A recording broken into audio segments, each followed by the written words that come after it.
Understanding membrane fouling during the clarification of pomegranate juice after egg albumin pretreatment, an analysis using Hermia's empirical models.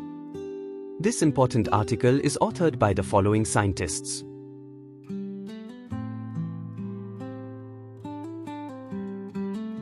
Pomegranate, Punica granatum L. Punicaceae, is a popular tropical non-citrus fruit known for its attractive aroma, refreshing flavor, and favorable Brix acid ratio.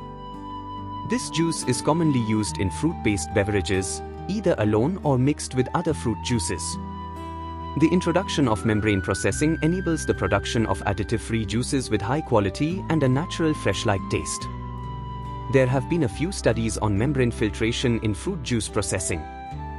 Therefore, the present study investigated membrane fouling during the clarification of pomegranate juice after pretreatment with egg albumin. Pomegranates of the CV Ganesh variety, sourced from the local market in Bapatla, Guntur District, Andhra Pradesh, were chosen for their high juice yield preferred by many juice processors and vendors.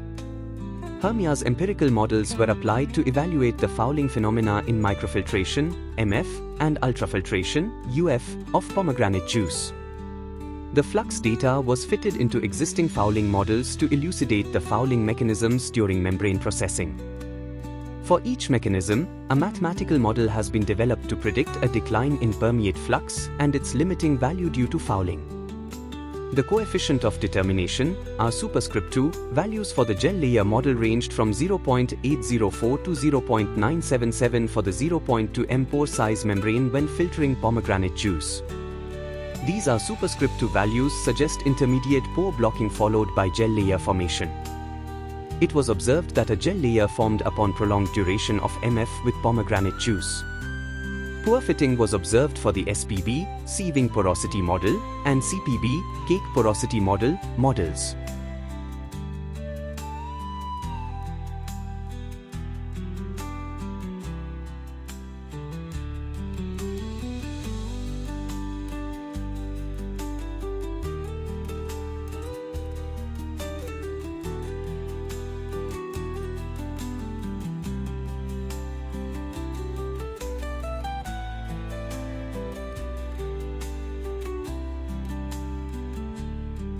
Thank you for watching this video. Please subscribe to our channel BP International to watch more videos in the fields of science, technology and medicine.